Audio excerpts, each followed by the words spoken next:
Hello, friends, and welcome back to the Miami Book Hub. I am your host, J. Adrian Betancourt, urban planner by day, author and explorer of all things by night. And in fact, I have some breaking news.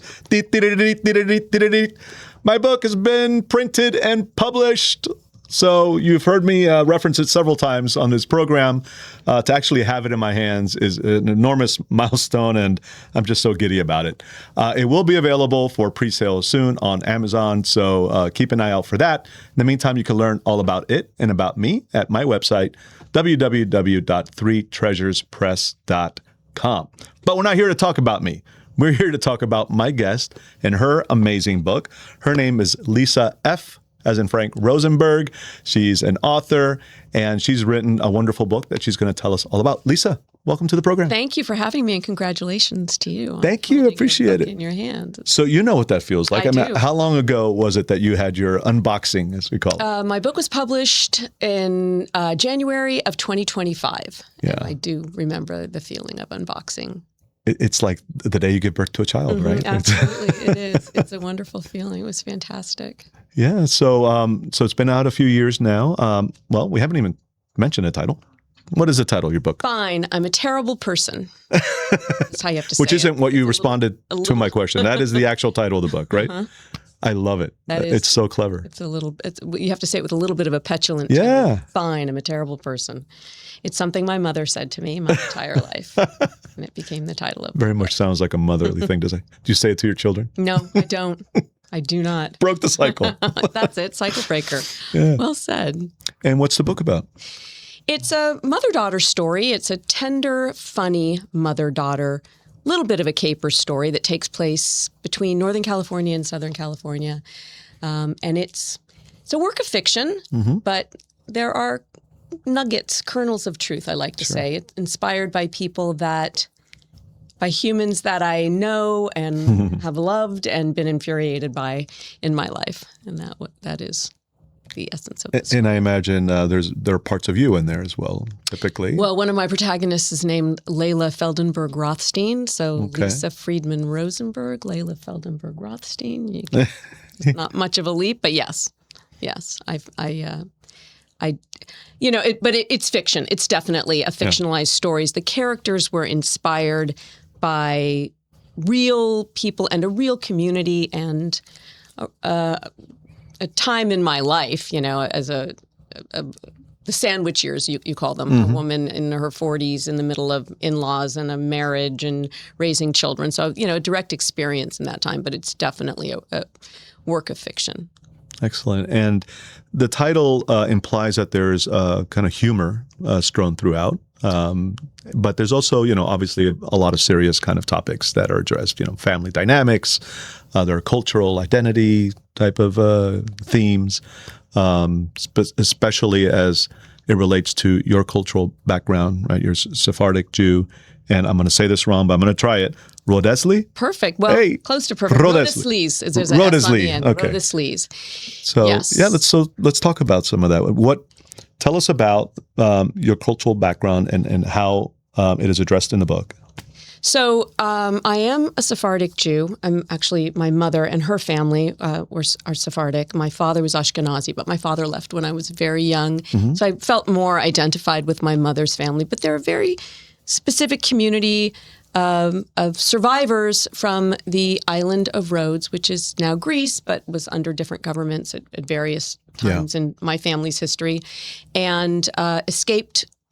Some of my family escaped before World War II. Some of them were killed in the deportation. The entire community was destroyed. There is no Jewish community on the island of Rhodes now. Wow. But they call themselves Rodesli's, and they scattered in what we call the diaspora after as refugees, what my family were, and came to this country. And they speak Ladino, which is a dialect of Spanish. These were the Jews that were thrown out of Spain during the Inquisition, during the 1500s, during the Alhambra decree. And then they scattered across that diaspora. And depending upon where they landed, they brought their Castilian Spanish with them, and then it sort of evolved and transmogrified depending upon where they settled. The Moroccan Sephardics have a more Moroccan kind of Ladino. The Syrian Sephardics have, obviously, there's more Aramaic in it. And in my family, there's Turkish and Greek, that Ladino. So it sounds like Spanish. If you speak Spanish and you hear it, you think, oh, that sounds familiar, but it's wrong. It's not Spanish. I don't know if you read any of the Ladino in the book, so it's close. And I was raised in a Ladino-speaking home. And that became part of this story because I was inspired by a very specific story that happened within my family, within this community. So it sort of had to become a part of the story. It was just part of their world, and it was part of what made them, I say othered, quirky, idiosyncratic, funny, immigrant family. Lots of sadness and trauma, but also lots of humor. And that's right where I live, that essence of sad funny. And that's where humor really comes from, oftentimes. I feel like, it's a response to that, right? If it's true. If you nod your head when you hear something funny and you think, were you at my kitchen table? Did you hear my mother-in-law this morning? If it's real and it's true, that's the best humor. I think, relatable. So you mentioned the kitchen table, and so I think a lot of the book kind of revolves seemingly around food. So there's language. Is Ladino also kind of the cuisine, or is that how do you reference? The Ladino is the language, and the food is Sephardic cuisine, but a very specific rodisli Sephardic, because Sephardics there's a cuisine. It's in contemporary culture or popular culture. The Ashkenazic culture is more widely known, Yiddish in comedy, and that kind of Jewish deli that people are familiar with, that they identify as Jewish food. This is entirely different. It's not that well known. And this book was such a blessing to be able to share that part of my culture. And so that was very true. I do have family that grab the flour sack the minute you walk in the door and bake like there's no tomorrow, with no recipes and no measuring, and all from memory and all by hand. And that was fantastic. That's a true part. And that's something I think a lot of people can relate to, from other parts of the world. And there's something about food that's very powerful. Yes. More so than just about anything else. That ties you to culture and ties you to tradition. Is that why you, I think, kind of centered a lot of the story around food? I mean, you just felt that was what might resonate with people, or what resonates with you? It filled in the characters, because that's what they brought with them. It's really in an immigrant family, in an immigrant community, there's what they bring with them that makes them who they are. And, when I was a kid, I was embarrassed by my immigrant grandmother. I had to take her to the grocery store. We've all been there, yeah. And I lived in Northern California. It was in the 60s when I was growing up. It was the heartbeat of cool. It was the hippie cultural revolution. There were bell bottoms and fringe swayed all around me, and I wanted to be cool, and my family was not cool. And so I kind of held it at arm's length growing up. I spoke Ladino fluently when I was a very small child, but once I went to school, I lost it. I was embarrassed by my grandmother, what I call her Ellis Island fashion sense. She had the scarf under her chin and the Red Cross shoes and the rolled up stockings. But obviously, as I grew and I matured, and I learned to appreciate and cherish my family's story and their culture and their history. So again, this is, it's more than that they're Sephardic Jews. It's more than they were refugees. It was a community that was, I call it a Nazi success story. It was erased, decimated, doesn't exist. So it's a beautiful thing to share it out, because they were funny, and they still are, but that generation is, thinning out. It's terrible to say, but they were remarkable, and what I thought was, they were not cool by my standards at 7 years old and 8 years old. But when I think of what they went through in their lives, it's extraordinary. Yeah. Is remarkable. So it was just a beautiful thing to celebrate it in the story. Look, and a lot of people in this community in Miami can relate to that, right? The Cuban experience and everything they went through to come here, and everything they lost, and that story is repeated throughout Latin America, and so absolutely, I think it's very relatable, even though they may not relate to that exact culture, they relate to the experience. In fact, some of my relatives, that was the visa that they got to. They were in a refugee camp in Italy for a while, and when they escaped Rhodes, and the visa that they got was through Cuba. Oh. They came through Cuba because of Spanish-speaking countries, because they spoke Ladino and Spanish.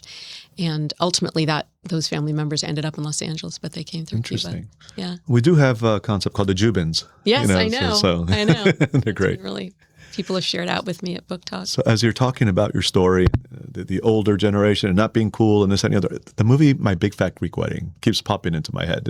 Have you seen it? And does it? Absolutely. Can you in fact, relate? When I was querying, I don't know if you remember, querying my book for representation and publication, that was one of my comps. Yeah. Because it very much was like that. Yeah, I love it. And then they ruined it. The sequels and the TV show weren't very good. But the first one was, the first movie's excellent. I'm so related to. I just watched it with my kids, and they're like, "Really? What are we watching?" And they loved it. Yeah, they loved it was good. It's a good movie. Favorites, yeah. So you've been in Miami now for a couple of years. Mm-hmm. Originally from Northern California, Yes. San Francisco Bay Area, Yes. right? What brought you here, and how do you like it? Well, our adult Be honest. son, it was one of those stories during the pandemic where he had a job. He was class of 2020, and his company sort of just picked up out of New York and went to Miami and said, if you want a job, you better come. And he went, and we were a close family, so we came to visit him, and he said, I have an announcement to make. I'm never leaving. He loves Miami. That's great. So we started visiting him like crazy, and fell in love with it as well. And it was time for a change. We were, it was either snuggle up and age or shake things up and take a chance and make a big move. And so it has been fantastic. It has far exceeded expectations. It's been just a really warm and welcoming and friendly community. And I didn't plan it this way, but it happened just at the point where my book was being published, and I'm just overwhelmed, blown away by the literary community here. That has been, I don't even know how, that was just a stroke of amazing luck, just really vibrant, robust, I don't need to tell you. And welcoming, right? Very welcoming, very generous. Just isn't the case in other parts of the country necessarily. It is not the case. Yeah. No, it is not the case. I don't want to diss snobbish on my hometown, but not anywhere near as friendly or as welcoming and less gatekeeping. So that has been amazing, Were there people or institutions speaking to the community here that kind of you leaned on or that supported you in particular? Well, the Books and Books and the Miami Book Fair was welcomed me with open arms. And, from a selfish point of view, that was great for me, but it's also great for me to be, part of a community that I really can see myself participating in and supporting going forward. It makes me feel like I have a future here. I just think the book fair is just incredible. I'm such a supporter of the Miami Book Fair. It's amazing. I think maybe we take it for granted, but we're so lucky to have them. And the same thing for Books and Books and Mitch Kaplan and his team. Nothing like it anywhere in the country. There isn't really. New York too. Yeah, the Miami Book Fair is. That's great. There is nothing like it, really. So. And I've had Lisette Mendez from the Book Fair on before, and I'm proud to say she's going to be on again in a few weeks as we talk about this coming book fair. Have you exhibited there or I did. sat on a panel? I presented last year. Oh, excellent. Yeah, how was that experience? It was wonderful. It was really fantastic. I was on that's the other thing. She puts together these panels. Yeah. Just remarkable. She's a curator at Art. Yeah. It's amazing. Yeah. Now, you know about curating because I do. Prior to writing, or maybe even currently, I'm not sure, you were in the arts world and working at museums and education. Tell us about that background and then what parts of that kind of lend itself to the writing. Well, I was a gallerist in the retail blue chip art world, in my early professional career. And then I stayed at home to raise my kids, and then I went back to work in the museum world, so back to the art world. And we say the art world, what kind of art? Like fine art? Modern, contemporary? San Francisco Museum of Modern Art, the Contemporary Jewish Museum. Those were the museums. Those were my last positions before COVID shut the world down. So I have no problem writing, and I was an art historian. I wasn't in sales, but I did curatorial work when I was a gallerist. But I had no problem writing, producing content, but nonfiction. I worked on artist talks. I did research for exhibition catalogs, wall labels, essays. I taught. I did public tours at SF MoMA and Contemporary Jewish Museum. So I had no problem writing. I'll sit down and do the work. But I was never someday I'll be a writer or I have a story in me person. But one day a story came across my desktop. No, it was on a phone call. It wasn't that was just so funny, but horrible, but hysterical, but awful, that I was just stuck on it. And I was not the writer. My son was the writer. And he was a creative writing major at NYU, and he was a playwright. I say was because he's fine. I know that sounds like he's not, but he's not writing anymore. Not writing. But he was really successful at a really young age. And he was getting plays put up when he was in high school. He had stuff off Broadway when he was in college. And he was funny. And I wanted him to write this story. I was like, this is just the worst story. This character is so juicy. You got to write it.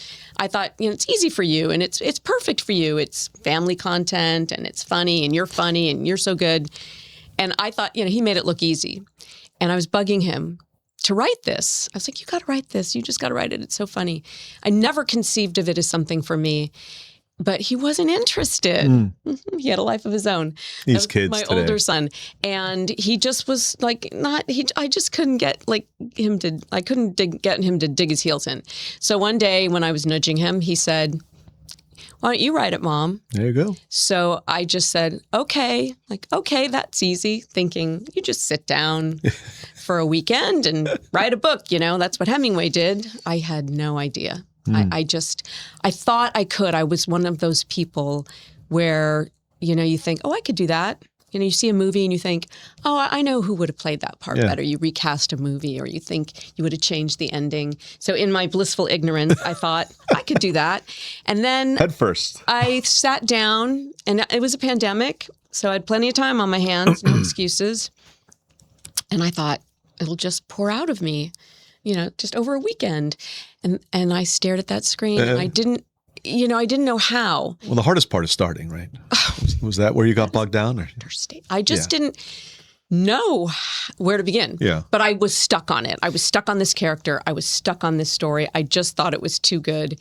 And I was driven. So I went back and got my MFA in creative writing. And at 60 years old. And it was a fantastic experience. Speaking of generous communities, it gave me everything I needed. It gave me accountability for content, sitting down and putting words on the page.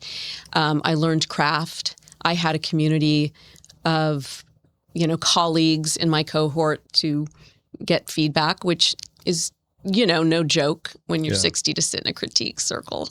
Oh, I still refuse to do it. I have a thin skin, and everyone at the South Florida Writers Association keeps egging me on to do it. I'm like, I can't take the rejection. I was one of those people that would get up and stomp out and slam the door. Yeah. But I did it, and it was what I needed, and it was fantastic. And that is where I developed the manuscript, was in the MFA program. And so it went from... This was back in San Francisco, right?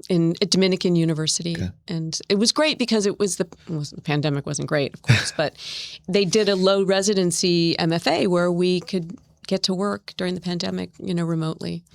So that is where I developed it. And so it went from my idea, to my son saying, nah, punting it to me. And I did it. I wrote the book. You did. It's sitting right there. And how long did it take you, roughly? I would say all of it, as we said earlier, life gets in the way, probably 3 years to complete. We're about there. So not a weekend. I did not do the Hemingway, several weekends, the Muse in a weekend, but it took about 3 years to have a final manuscript. And then I found a publisher about 6 months after I graduated, which I didn't know how amazing that was, because back to the ignorance. It's not easy. That's very... Yeah, that was really... Very lucky. Who was the publisher? Sibylline Press, an independent press in Northern California. And they specialize in the work of, they say brilliant, I don't know, women over 50. And I was doing a reading, which just goes to show up and go to events, go to everything, because I was doing a reading at a local bookstore. And because I was going to do a reading, I just clicked follow on Instagram to follow this new bookstore that I wasn't really familiar with. And then I was following them on Instagram, and I saw a post about Sibylline Press, and their authors were coming to have an event, and it described the press. And I thought, oh my God, perfect. that's me. I'm a woman over 50. And I submitted. So it was, I was in the process of querying for representation, but they had one little open window for submissions for non-agented submissions. And I submitted, and that's nice. So you didn't even have to go through the whole literary agent It was route. amazing. Wow, you lucked out. Look at you. But I was trying for that, and I thought that was the way to go. But there were people that said you should try, look, university presses, small independent presses, and sometimes they're open for these non-agented windows. And that was just, really Really, fast. it was meant to be. Yeah. Well, if there are any traditional publishers there focused on men under 50, give me a call. Well, under 50 for a few more months. Congratulations. Thank you. So this is your first book, but you did go through the creative writing process. What is your writing style? And are there any particular authors that have influenced you? I'm definitely I don't know if you're familiar with this, the pantser versus a plotzer. So people who plot and organize and plan everything, and then there's people by the seat of their pants. I'm definitely a pantser. I've tried to outline. I've tried to be completely organized, and that's just not my way. I'm definitely somebody who sits down and just lets creates. it flow. It's like throwing mud on the floor. Some people say on the wall, but on the floor. But I had that experience where I'd heard authors talk about this at talks, where your characters decide what they're going to do. And that definitely happened to me. I realized the characters, that I definitely created. But once they were realized and I put them into their world, they decided what they were going to do. They took off. I feel you. And that is where the fiction came in. And they would literally wake me up in the middle of the night and say, get up, get to the keyboard, because we're doing this. And you have to get to it because you don't want to forget it. It's like you're channeling something or someone. Did you have that experience? Absolutely. I was just blown away by that. So my sleep still hasn't recovered. Yeah, I was an insomniac. Now anyway. I'm, panicking about the book launch and everything else. But oh yeah, that's a whole nother. But the characters speak to you and through you. Absolutely. Yes, absolutely. They take on a life and to of their each own. other. Yeah. And that's when it became fun and exciting. It is. Let that I would agree with you. Yeah. I enjoy the character building and then just the dialogue between them. That's the best part for me. Yeah, and the world building. Yeah, absolutely. That was fun. What didn't you enjoy? What didn't I enjoy? Well, I thought all I want is this to just be. I want it to exist. Once I hold it in my hand, there it is on the table. No, that's when the work really begins. All I care about. That's all I want. And then it arrived, and I thought, oh, well, it's time to roll up your sleeves because that's just not good enough to let it sit on the table. You've got to get behind it. And that is... Even with a publisher behind you, they expect a lot of the author. Absolutely. And that is the industry standard. So I don't feel so bad about that it was, a lot on my shoulders. But it's a very different skill set. Mm-hmm. I don't even know if I have that skill set. But the person who can sit alone in a room and create is perfectly... I'm an introvert. That's fine with me. That's a beautiful thing to spend a day alone in a room. But the other side of it, of what it takes to share your work is very different. And that was a big undertaking. I'm in it. You are a writer, you are an entrepreneur, and you have to become a celebrity in a way, right? You're the promoter of your own book and of your own brand. You have and that's a difficult combination of skill sets and talents. Put yourself out there for an introvert. It's just they're opposing skills and I didn't know any. I was learning. I still am, but that's fine. From neuroplasticity. I keep saying neuroplasticity because I want to be a lifelong learner. I love. It's kind of a affliction. I love being in school, which is why it was so fun to go back and get my MFA. But it was a steep learning curve, and I learned as I went, and that, after the fact, I always am happy after, but going into each situation, it's like, oh gosh, I hope it's okay. But that goes, another hat tip to the literary community being very supportive. Absolutely. Yeah, really. Yeah. There's nothing to be scared of. everyone wants you to succeed. It turns I do feel that way. because I feel that way about other people. Now, critics too. may be a whole different, world, but I just don't read them. I have had authors say, I don't read my reviews. My husband will read them and I do. pick out the bad ones and won't share those with me. So, if you had any tips for an aspiring writer or someone who's in the middle of writing, what would it be? Well, it's all the cliches. They turn out to be true. If you have a story in you, I have found another part of this world. Maybe I've said my age too many times, but it's where I am. That it's the most non-ageist, non-sexist, blind world. I went back to work after being a stay-at-home mom, and that was really hard. That was my age preceded me, or gender, or whatever, before I walked in the door.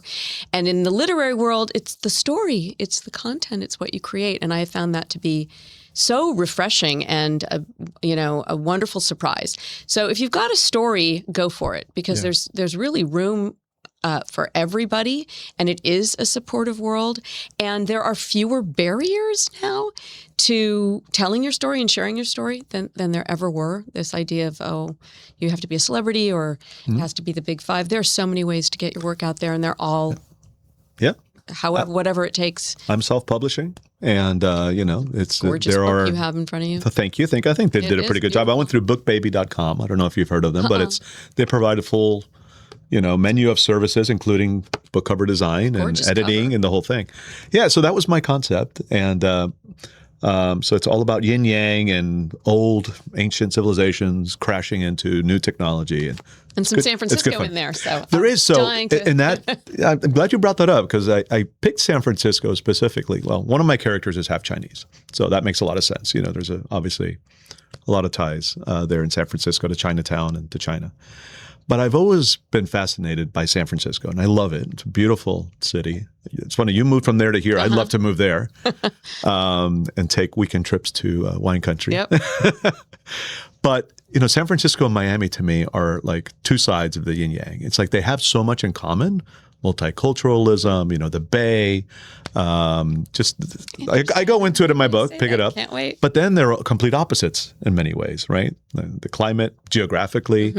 I think there's some interesting dynamics between San Francisco and Miami that hasn't really been explored or mined. That's interesting. And whenever I meet someone from San Francisco, it's like, I think about it, because it's an interesting dynamic. New York and Miami has been written about thousands of times. We're like, the sixth borough, they say. Yeah, that's right. I've read that. And we do have a lot of San Franciscans moving here, I think during the pandemic, especially. So you have found a community here? Well, I encounter people, and it's such a surprise that, I'm here. It's like, what are you doing here? Just start a club. Yeah, an expat. There you go. Yeah. I'm sure you'll be meeting around coffee houses a lot. Somebody said Coconut Grove is New York on the beach. Yeah. So I love New York too. So. Excellent. Well, listen, if people want to learn more about you and your book, where should they go? www.lisafrosenberg.com. Check out my website. There's lots about the book, the story, my community of Rotislees. There are recipes, playlist, and about. I love it. So it's an immersive kind of experience to go to your website. Excellent. Well, listen, I'm about to start a Cook's Books segment on this podcast, really? And in my newsletter. And so I'll have to have you back on to talk about the food. I would love to. That it has its own sort of identity in the book. It's a dual protagonist story, but the food plays an important role. Excellent. Well, listen, we're running out of time. Any last words for our audience? Thank you very much for having me. This has been a pleasure. I've really enjoyed it. And good luck to you on your book. Thank you so much. Launching September 22nd. That's it. September 22nd. Books and Books, 7 p.m. Be there. And that's all the time we have here on our episode. I don't even remember what episode this is at this point. I think it's episode 18, which is my lucky number. Oh, that is a lucky number. Yeah, it's my birthday, May 18th. My wife is April 18th. A lot of 18s. Any 18s with you? Yeah. No, but it's a mystical lucky number. Yeah, we'll have to talk about that off show, because we don't have time. Folks, thank you for joining us. If you liked the episode, please like it, share it, subscribe to the show, and thank you and keep returning. We have some great guests lined up.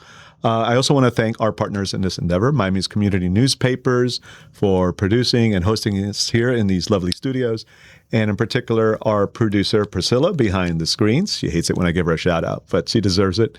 So thanks again. Thank you. Thank you. Keep writing. I look forward to having you back. Thank you I'm very sure you're much. working on something else, I so am. we won't talk about That's it. all I'll say. But we'll talk about that at another point. See you next time. And in the meantime, keep writing, keep reading, and stay curious, Miami.